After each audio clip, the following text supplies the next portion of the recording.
should be standing, and why do we back down at the critical moment, like running away from the waves of the ocean? We head for the hills with the high tide approaching, as sand slips away from the castle.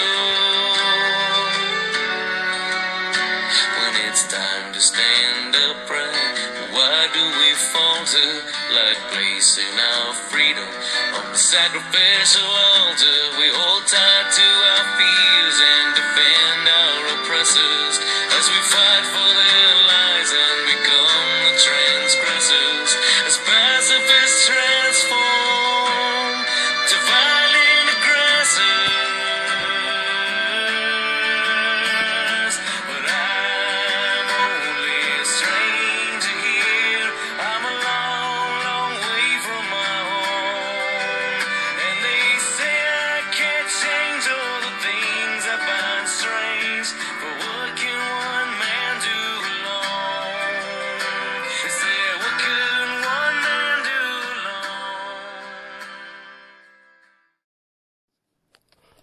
alone? Every generation must make a choice as to what type of country we'll be. Only an informed and courageous people will choose liberty and self-government. We must make the right choices today and work tirelessly to prepare the next generation. Jason W. Hoyt. Every politician should fear this book.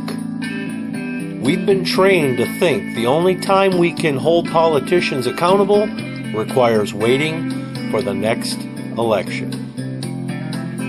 What if every single move the government made could be under the watchful eye of we, the people, but with real, tangible, and immediate consequences? What if we, the people, could operate on an official capacity outside the branches of government and provide our consent of the governed on a daily basis? What if we, the people, could reach inside our government and root out corruption with indictments?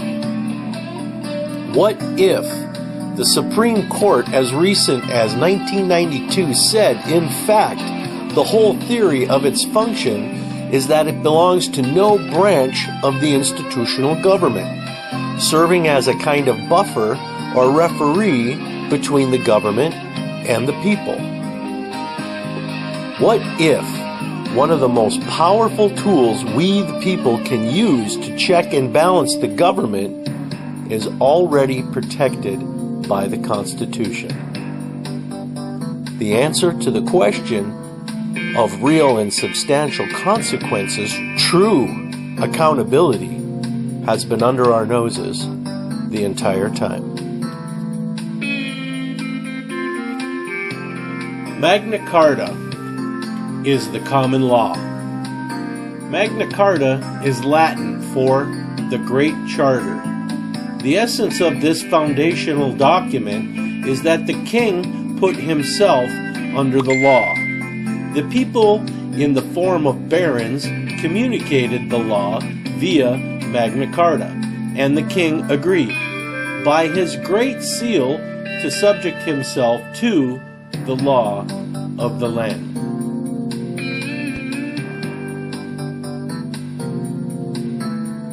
On May 13th, 1607, settlers to the New World arrived at Jamestown, Virginia. In May of 1959, the Virginia State Bar placed a plaque at Jamestown commemorating the importance of recognizing how the settlers brought with them the rule of law through the common law, Magna Carta. When was the last time you heard about a grand jury out of their own initiative beginning an investigation without being called by a judge or a prosecutor? Have you ever heard of that? Think about this for a moment. When the county commission votes on some new government construction plan and the cousin of the county commissioner in District 5 is awarded a no-bid landscaping contract, the local grand jury should investigate to see if there might be ethics violations at play. When the state passes a law that allows a local municipality to violate your property rights, a grand jury has the power to step in and act as a shield. When your congressman is being bribed by lobbyists to vote for their pet projects, your local grand jury needs to step in and hold them accountable. Unfortunately, this stuff never happens, but it used to. The white pine. There was a time when eastern white pines lined the landscape of the American colonies.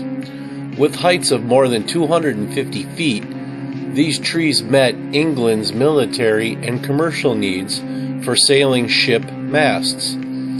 For their own purposes, the colonists claimed the supply of trees close to the ocean. The Broad Arrow Act, however, allowed the King's men to take an unlimited number of trees inland. This act caused such resentment against the Crown that it helped to start the Revolutionary War. The white pine was placed on Revolutionary War flags to remind the colonies of the overreach of the government.